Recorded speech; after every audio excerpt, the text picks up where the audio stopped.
ನಾನು ಬಹಳಷ್ಟು ವರ್ಷಗಳಿಂದ ಅತಿಯಾಗಿ ಪ್ರೀತಿಸ್ಕೊಂಡು ಆರಾಧಿಸ್ಕೊಂಡು ಬರ್ತಾ ಇರ್ತಕ್ಕಂತಹ ಆರಾಧ್ಯ ದೈವ ವ್ಯಕ್ತಿ ಅಂತಂದ್ರೆ ರಾಯರು.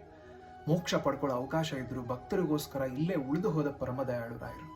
ರಾಯರು ಅಂತ ಬಂದಾಗ ಎರಡು ವಾಕ್ಯಗಳು ಬಹಳಷ್ಟು ಕೇಳಲಿಕ್ಕೆ ಸಿಗುತ್ತೆ. ಮೊದಲನೇದು ಕರೆದಾಗ ಬರುವ, ಕರೆದಲ್ಲಿಗೆ ಬರುವ, ಕರೆದಂತೆ ಬರುವ ಅಂತ.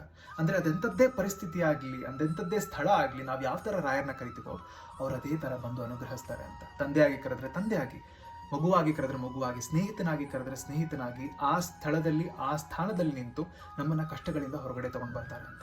ಎರಡನೇ ವಾಕ್ಯ, ರಾಯರ ಬಳಿ ನಿಮ್ಮ ಕಷ್ಟಗಳನ್ನ ಹೇಳಬೇಡಿ, ನಿಮ್ಮ ಕಷ್ಟಗಳಿಗೆ ಹೇಳಿ ನನ್ನ ಜೊತೆ ರಾಯರಿದ್ದಾರೆ ಅಂತ.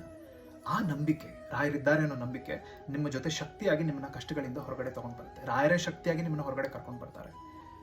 ರಾಯರು ದ್ವೈತ ಸಿದ್ಧಾಂತವನ್ನು ಹೇಳ್ತಾ ಬಂದರು. ಅದಕ್ಕೆ ವಿಷ್ಣು ಮೂಲ, ಕೃಷ್ಣ ಅಂದ್ರೆ ಪ್ರಾಣ ರಾಯರಿಗೆ. ರಾಮನ ಚರಿತ್ರೆ, ರಾಮನ ವ್ಯಕ್ತಿತ್ವವನ್ನು ಬೋಧಿಸ್ಕೊಂಡು ಬಂದರು. ಸರಸ್ವತಿ ಅನುಗ್ರಹ ಇತ್ತು ರಾಯರಿಗೆ. ವೆಂಕಟೇಶ್ವರನ ಅನುಗ್ರಹದಿಂದ ಜನಿಸಿದವರು ರಾಯರು. ಲಕ್ಷ್ಮೀ ನರಸಿಂಹ ಅಂದ್ರೆ ಅತಿಯಾದ ಪ್ರೀತಿ ರಾಯರಿಗೆ. ಪ್ರಾಣದೇವರು ಆಂಜನೇಯ ಅಂದ್ರೆ ಅತಿಯಾದ ಪ್ರೀತಿ ರಾಯರಿಗೆ. ಈ ಎಲ್ಲಾ ದೇವರು ದೇವತೆಗಳು ಹಾಗೂ ನಮ್ಮ ನಡುವಿನ ಕೊಂಡಿ ರಾಯರು.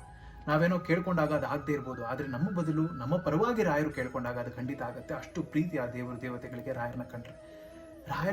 ರಾಯರು ಅಂತ ಬಂದಾಗ ಇನ್ನೊಂದು ವಾಕ್ಯ ಕೇಳಿಬರುತ್ತೆ, ನಿನ್ನ ಹತ್ರ ಬಂದವರು ಯಾವತ್ತೂ ಖಾಲಿ ಕೈಲಿ ವಾಪಸ್ ಹೋಗಬಾರ್ದು ಅಂತ. ಅದನ್ನು ನಾವು ಪಾಲಿಸ್ಕೊಂಡು ರಾಯರ ಮೇಲೆ ನಂಬಿಕೆ ಇಟ್ಟು ಆ ಭಕ್ತಿಯಿಂದ ಮುಂದಕ್ಕೆ ನಡೆದ್ರೆ ಎಲ್ಲ ಕಷ್ಟಗಳು ಬಗೆಹರಿತವೆ.